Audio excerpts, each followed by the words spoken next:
Welcome back to Dead Good Book Reviews. I'm Judith and you're watching another episode of Overbooked, the series where I talk about every single book on my shelf because 2020 Judith got bored and thought this would be a great plan. Today we are talking about Laure The Graces.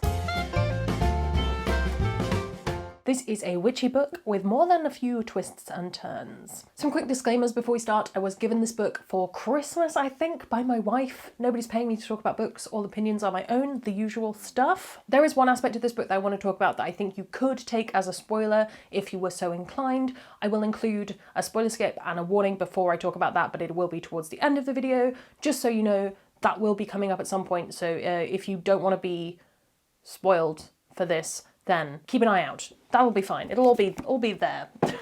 Or something.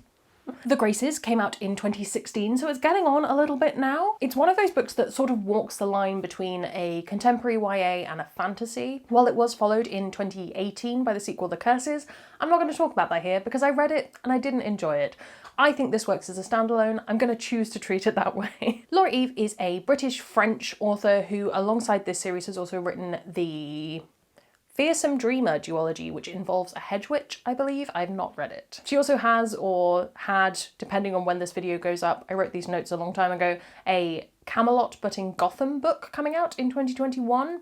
That might be out already, I've not looked into it. This is a high school story. I mean, it's set in England, but high school is definitely a better descriptor for the tone of the book. Our main character, River, changes schools after something changes in her life. In this small town that they've moved to, in this small school, she becomes obsessed with a family who are known as the Graces. This is a family that the whole town believes to be witches, in some way, shape or form. River is absolutely desperate to become their friend, but are they actually magical, or is there something else going on here? One of the things I really love about this book is the way that it captures teenage infatuation, and I don't mean that just in a romantic sense, although that's featured as well, but I can remember the feeling of being utterly obsessed with someone, not in a romantic way, but being utterly obsessed with someone, just wanting them to be your friend, just wanting to be a part of their world, to bask in their glory, as it were, and I still get that feeling from time to time, but I'm a little bit better at managing it. But when you're a teenager and life is just insecure, this book captures that feeling wonderfully. That if I don't become friends with this person, it is 1000% the end of the world, nothing will be the same again, I have failed at life. That feeling. I haven't done a survey, so I can't say for sure that that's a universal teenager experience, but it was certainly mine,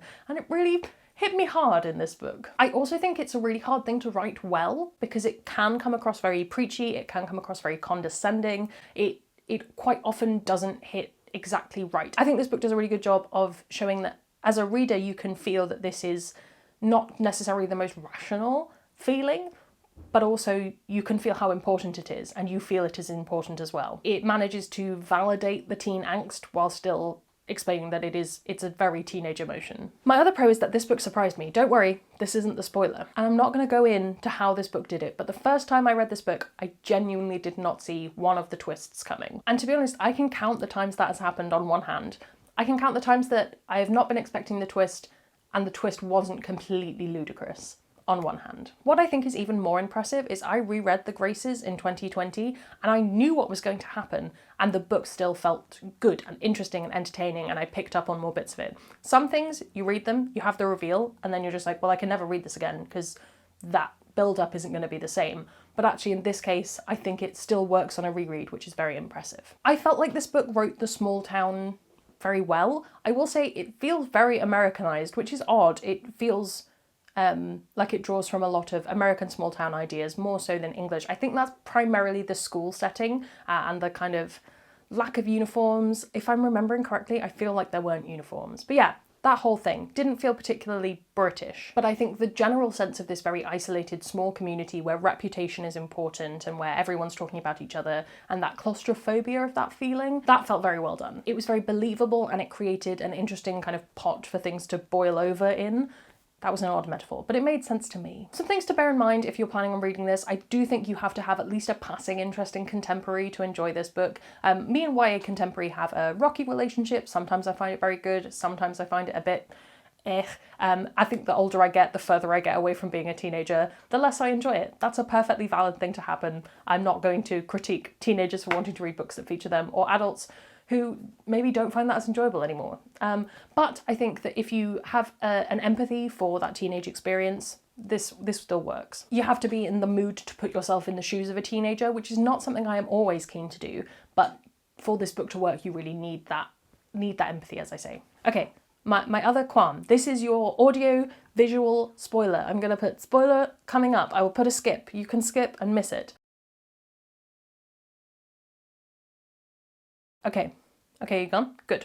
The reason this is a spoiler in inverted commas is I don't personally believe that identity should be a spoiler or that sexuality should be a spoiler, because yes, we're dealing with the fact that one of the many reveals within this book is a character's sexuality. I don't personally like that as a plot point. I think it is not the best take. Again, I think it sort of, I can see how it fits into this trying to write a realistic-ish teenage experience, because that is a thing that happens, I guess, on occasion, but I just didn't sit quite right with me. It's certainly not the most heinous example of this, but I think it dates the book somehow. It makes me really go, oh, this was, we've moved on from here. It makes sense within the story. It's not the worst thing that's ever happened, but it spoiled that part of the book for me. That's all I can say. It left a bad taste in my mouth, and I enjoyed the book less because of it, and that's why I'm mentioning it here. If that's something you like to avoid as a plot point, there you go.